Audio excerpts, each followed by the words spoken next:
And the rooster gets mad, tears my legs up. Come on, girl, you got to get off that nest. So I just throw her out, you know, gently. I don't hurt her or nothing. But you got to keep them off the nest. And they'll stay out about 30 minutes, and they'll come back in here. Hey, let me get you. Come here. And I don't want them setting. And they'll set up there, man. They'll set up there just forever. You know, and you have to just kind of keep breaking them up till they finally decide they're not going to set on the nest no more. And there's not one single egg up there. All right, I caught Pinky here again, relaxing in the yard. Isn't that just the neatest rooster? I think that's really cool. You know how you think, like when God made all the animals, you have to imagine how creative he is. You know, when he just decided to sit there and come up with that thing. Isn't that cool?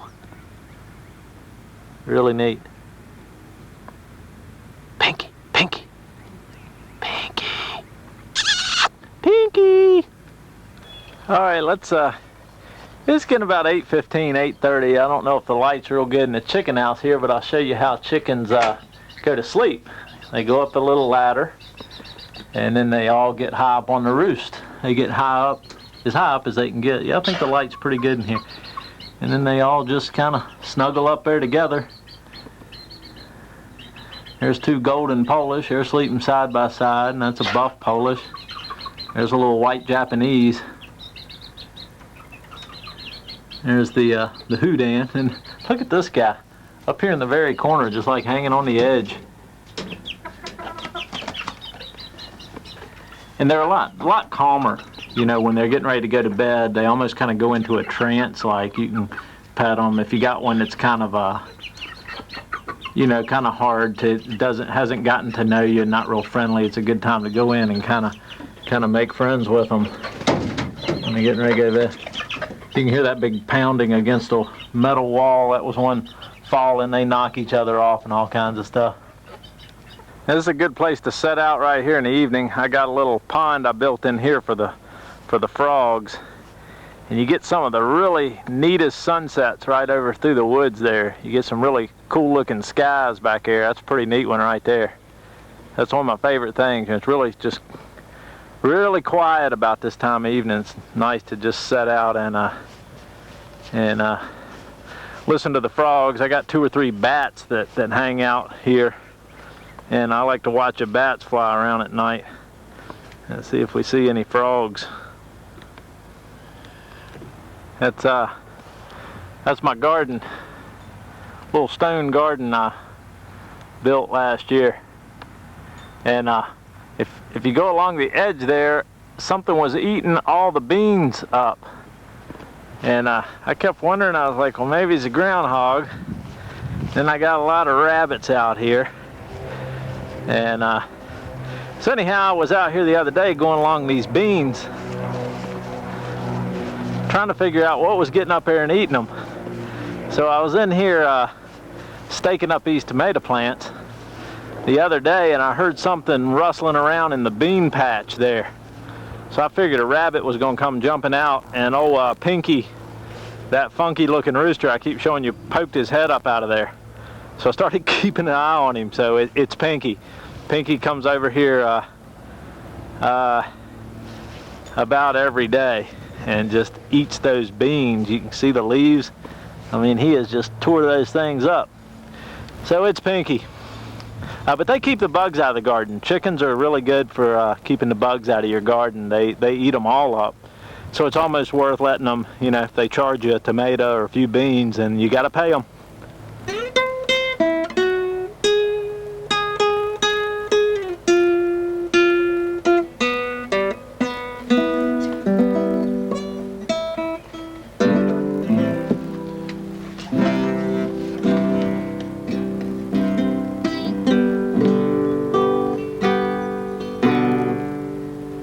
On the highway today, I'm on a chicken truck. Chickens, pheasants, turkeys and ducks.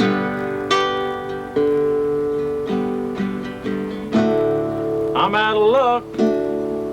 I'm on the chicken truck.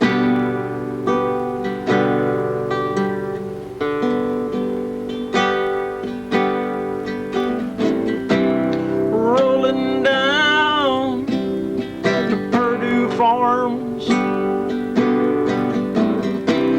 Chop off my head,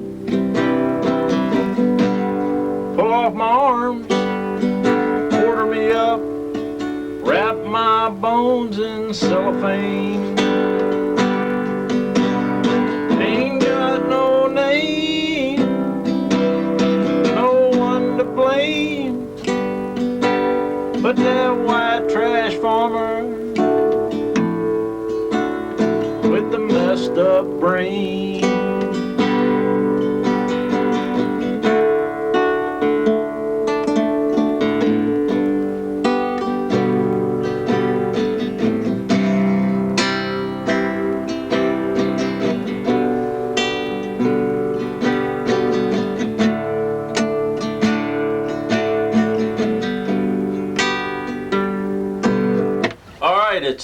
It's wake up time here on the old Cullen Chicken Ranch. So I got the coffee started, and we're gonna I'm gonna take you out there and show you what it's like to let all the chickens out of the chicken house in the morning and watch them fight over the food. I always take a bucket of chicken feed out there and just let them all out of the house, and they trample over each other, and pretty funny. So we'll go do that.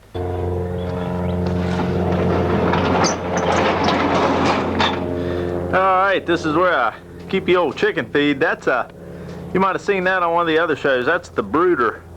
That's where I raise up the baby chicks. You know, it's got a heat lamp there, and it's a building kind of out of the up here out in the field, and it's just a big dog biscuit box. But that's where, when I order baby chicks from out of town, that's what I raise them up in. So here you go.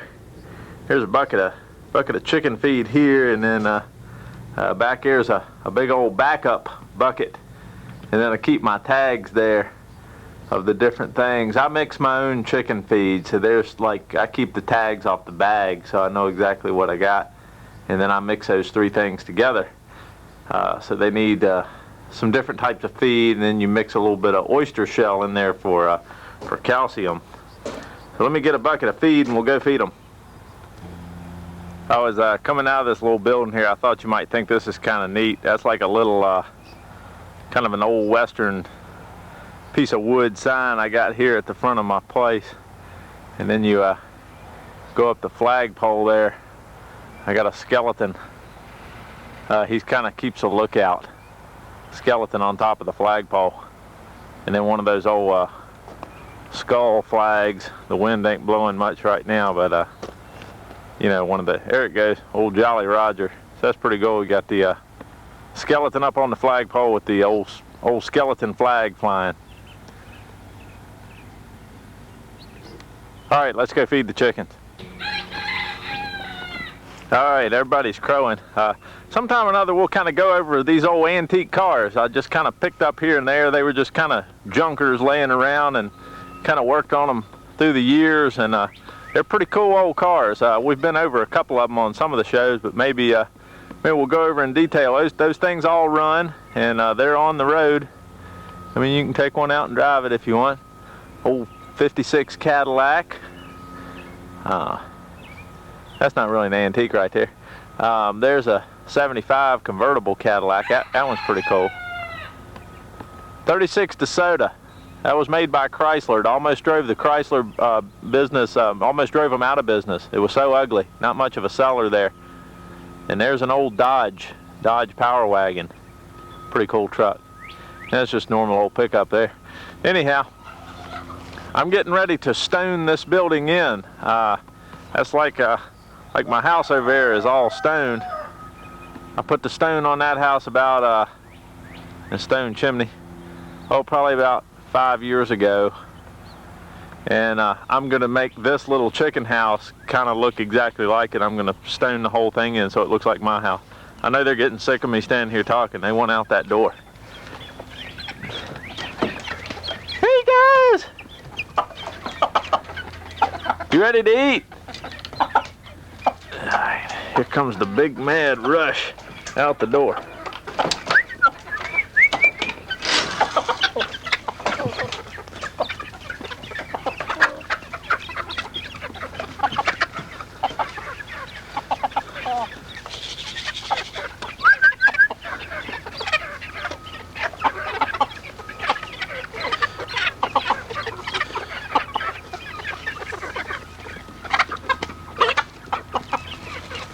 Most chicken books will tell you not to dump their feed on the ground because they eat it off the ground, and what happens is other birds come and eat it too, and then your chickens are eating it and they could possibly pick up diseases from the birds. However, if you put it in a bucket, they knock the bucket over every time, or the feed pan, and they always get in the feed pan and knock it over and use the bathroom in it. So I usually feel that's as unhealthy as just dumping it on the ground. So this is just the way I feed them.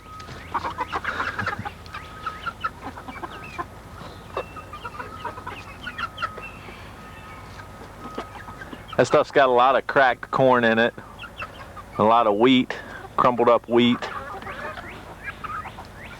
And then that's just kind of the base of their diet. They roam around here. I let them out early in the morning, and then like you saw yesterday evening, they go to bed about 8:30 at night here in the summer. So their whole day they spend right in the woods there. If it's hot, they stay in the woods more, and they eat a lot of bugs, a lot of worms. There's the little black silky. And berries.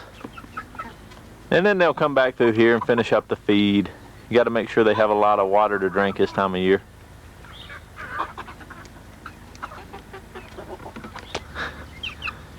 Thought this was kind of funny. These guys are pecking on the bucket.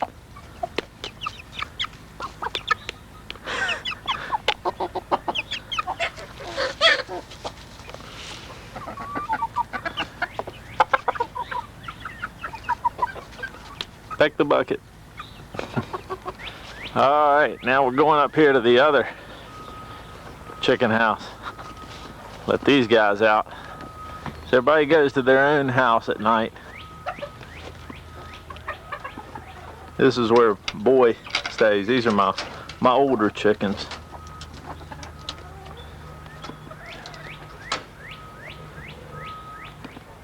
And then here's those. See, everybody else went out to eat. There, she's still setting on absolutely nothing. There's no eggs there. And the other hen is right there. You can see her tail. So see, they won't come out to eat in the morning. And just because they're broody, we'll talk a little bit more about that later, but they're just going to stay in here and set. So I'm going to feed these other guys, and then I'm going to have to get these two hens off the nest.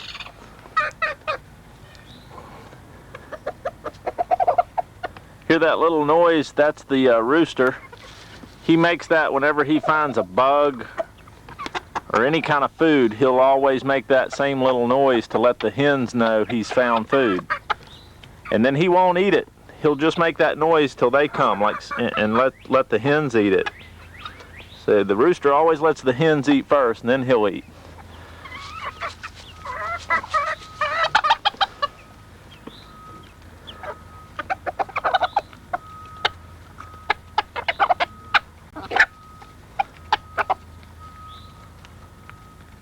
Okay, there's the old garden. After I feed the chickens, I usually go up and check the garden out. But I was going to show you a couple cool things here about the house. I live in a pretty small house, and I heat with just wood. I got a wood stove chimney there, and I got another one up there.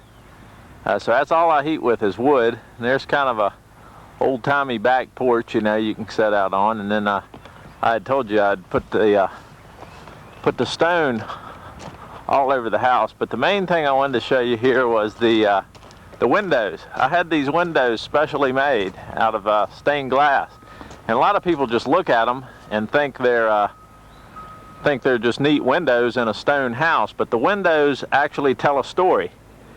And so you start on this side of the house. This guy is throwing seeds out. If you're familiar with that Bible story, the parable of the seed sower. So this window represents the beginning of life. So this guy is throwing the seeds out. You know, it's kind of the parable where some seeds end up in the good soil and some end up in the bad soil, and some the weeds take them over, and then some seeds land in fertile soil and have a good life. So that's where you get started. That's the start of life there. That's what that window represents. And then we'll go around here to the front window. And okay, this one, that's of course Jesus on the cross. I just kind of had it made a little different. That's called a mariner's cross. I guess it has the same representation. I got the thought of it from a necklace that I wear. And the lady who made the window, she actually copied my necklace. She took my necklace and made the window from that. But it's Jesus on the cross, so that symbolizes after you get started in life that sometime during your life you need to find Jesus and let Jesus into your life to keep you running on the right track. And then you come around here. In this window, you've probably seen the statue before called End of the Trail, where the Indians slumped over the horse. So that represents death. That's the end of the line. And so that's the next window you come to in the on the house here. And then as you go around to the last window, it's an angel sitting on the scales, which represents judgment. Yeah. So a lot of people just look at the windows in this house and think, oh, well, there's some neat windows, but they actually tell a story. All right, in case you haven't noticed, most everything out here at my place is built out of stone. That's my stone garden over there, and that's my stone barbecue. And if you come on down around here, that's the old woodshed over there. Then there's my little stone house. Pretty neat. I did all this stone work. That's what I did for about 10 years. I was a stonemason. Built a lot of walls in Roanoke and a lot of all stone gardens, stone steps, fireplaces, mostly walls though. So anyhow, what I thought, one thing we could kind of do in some of this show, there's some stone planters down there. This is kind of early in the morning here, so everybody's out eating. I thought what we would do is, since everything's stone, and then I got this one old-timey looking chicken house up here that I built out of old rough sawn slab wood lumber. But always keep me a big pile of rocks on hand here, just in case I want to add another project around the little farm here. So what I thought we would do, see how that chicken house kind of stands out. It doesn't fit in. It's just one of those old metal buildings actually a neighbor gave me, and I just turned the inside into a chicken house and then added that little pen on the back for when the baby chicks are young, they can get outside without having to worry about predators or anything.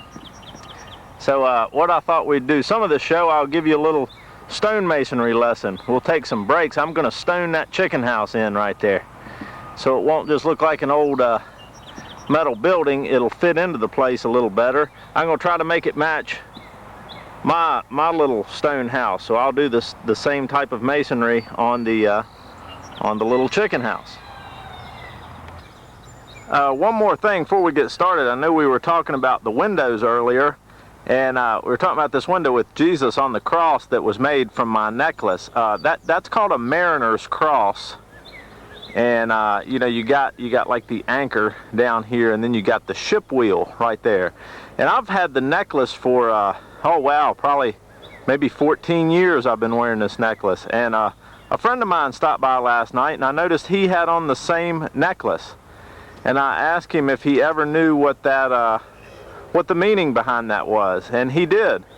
So now I know. He just came by last night. That means You know, you got the anchor and the ship's wheel. If you anchor your heart in Jesus, he will never steer you wrong. Pretty good. I'm glad I know that now. I never knew what that necklace symbolized, really. I just thought it was a different version of the cross for sailors. All right, well, let's get started on some stone projects around here.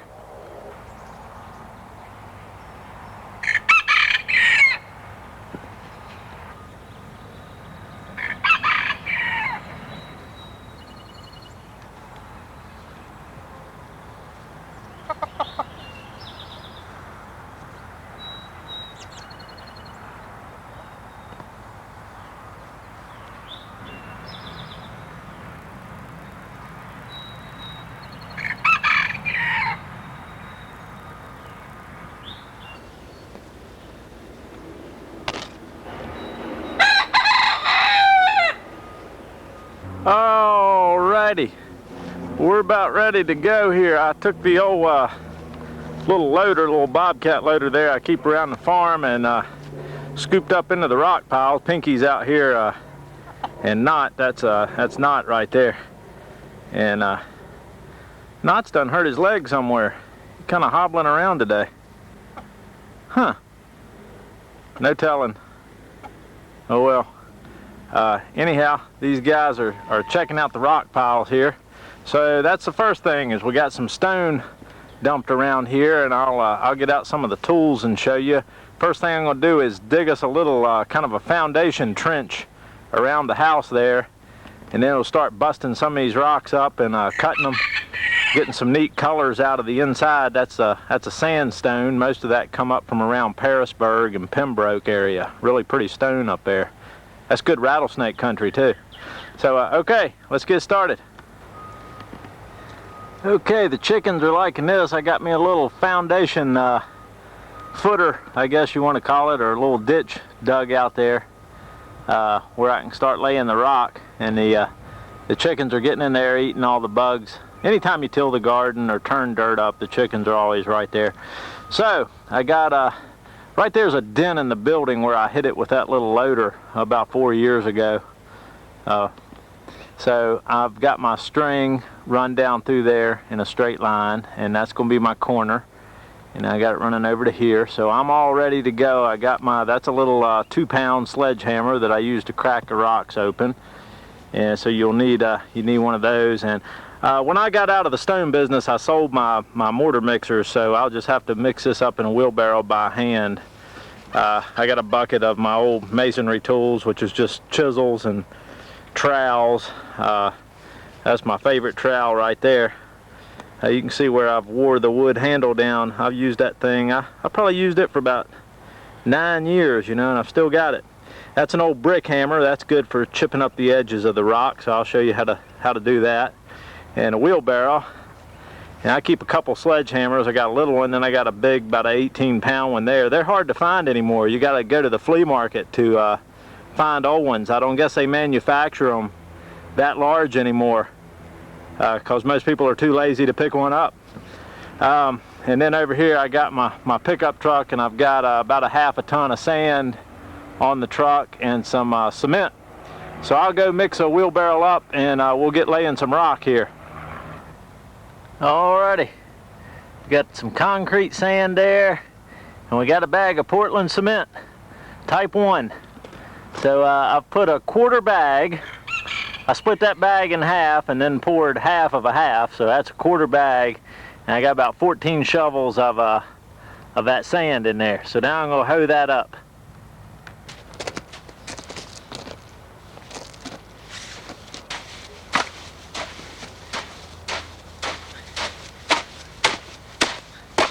This is when you wish you hadn't sold your mixers.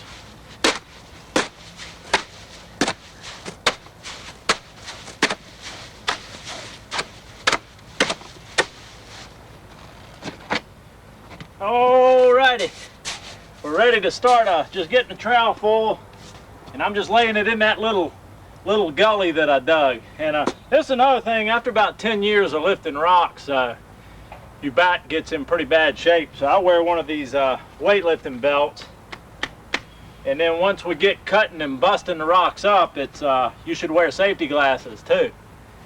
So, okay, here we go.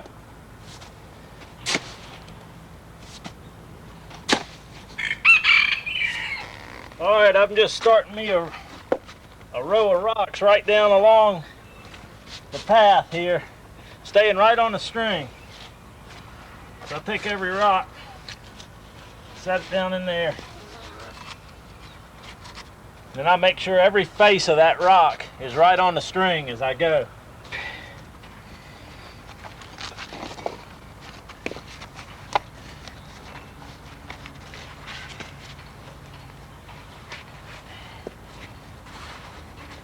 I'm just coming right on down the line here with, I just call these the footer rocks or footing rocks. So I'm just coming all the way around, then I'll start laying up. It's starting to get too much like one of those home shows that comes on. It shows you how to do projects around the house. So we'll kick open a Pabst Blue Ribbon or something here in a second so we don't be on that same pattern as those shows. I'm going to show you a little bit of my artwork I've got around here. That's an oil painting of a common vampire bat. If you notice, he's standing on a rock. You know, a lot of times bats usually hang, you know, from little tree limbs and up in buildings where they stay. The reason bats hang like that is a bat has to drop into flight. Every single species of bat has to drop from a hanging position into flight. The only one that doesn't is the vampire bat. He can take off from the ground. He really cool, man. Vampire bats, if you really start studying them, they're really neat animals. But they can walk around and take off like that. That enables them to get in barns and walk around where they can bite the feet of cattle and drink the blood from that position and then be able to take off again. Really neat. We'll talk more about vampire bats on another show. Let me show you some more, and then I'll get into what I'm going to tell you about. All right, there's a pen and ink drawing of a timber rattlesnake that I did. This is a little brown bat, pen and ink, and that's a Mexican big-eared bat. Also pen and ink. And now I'm going to explain why I'm showing you this artwork. Oh yeah, I got one more in the kitchen I'm working on. Hang on, I'll show you that one. Alright, I'm working on this one here in the kitchen. This one's just getting started. This is an oil painting of Pinky, you know, the rooster that you've seen around this guy here. So I got some photographs of him, and I'm just going to do a close-up oil painting of his head. Now these are some of my better stuff. Now I'm going to show you some bad Charles Cullen art. Alright, now I'm going to explain why I showed you what I considered some of my good artwork. Is no matter what everybody does in their life, we all produce a lemon once in a while. Stuff that isn't very good or things we're not proud of. I've had a good bit of art around Roanoke and done different things. I think one of the ones a lot of people know is at the old Grandin Theater. If you ever go in the main theater downstairs, there's a big old monster like a gargoyle with wings up in the rafters. And I built that thing and donated it to the Grandin Theater probably about 10 years ago. So a lot of stuff like that around there I've done, but I've done some really bad stuff. And what I've done is kind of collected up my paintings, some of the ones that have never sold, that no one's ever taken a second glance at, some of them that I've kept hidden that I never wanted anybody to even look at. And this segment, it'll start being, I'm going to try to put it on all the shows, is called Charles Cullen's Worst Art Ever Made. Alright, this is like a month down the road now from when I was just talking. The segment I was doing there, when I turned this tape in, the television station didn't approve of something I was doing there. I broke a rule. So we can't show the rest of the segment that was after that. So I'm now taping over it like a month later. And that segment that was 3 minutes and 18 seconds long. So I got a stopwatch here, so when it gets to that, then I'll just reach up and turn the camera back off, and that'll take that segment out where I broke the rule. So I couldn't think of nothing else to do during this segment, so I figured I would just sit here and drink a beer for 3 minutes and 18 seconds. Actually, I opened two. I opened a country club. I think I can drink 2 in 3 minutes. And a Pabst Blue Ribbon. So we'll just do that.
That right there is a golden Polish. That's like Pinky, but a different breed, different color, and that one's a lot younger than Pinky. That one's name is Honky because he walks around just honking like a goose all the time, like honk, honk, honk, honk. So that's what I named him, Honky. That little one right there, now that is a hen. You know, Pinky's a rooster. Buff Polish, and that is a hen of that breed, that little one there. Her name is Dusty Duster because she looks like you could dust the house with her head. I might try that sometime too. Alright, here's what I got done yesterday. That was a Friday evening when I got started on the little house here, and so that's how much I got done. I got started, actually I worked up until dark. So you can kind of see what I'm doing. I'm just totally casing that little building in stone, which this is called casework, is the name of this type of stone masonry. So you can see that it's about 8 inches thick there. And then one of the time-consuming things about stonework is when you go back in, I take a screwdriver, a flathead screwdriver, and go back through all the joints between you know, the rocks, and scratch out the mortar. You let it set up for a few hours and then scratch it out at the end of the day. So I was scratching those joints up until nighttime, and that lets the sun kind of shadow in on it and gives it a better appearance. So there I've made the corner. Those are all can be cut with a chisel or hammer, and so that's where I get my corner. And that's how far I've gotten so far, and so I'll work on it some more today. There's a hen still setting on absolutely nothing. You know, it's a few days later. Oh, hush girl. No eggs at all. You need to get off of that nest. Off of that nest. Come on.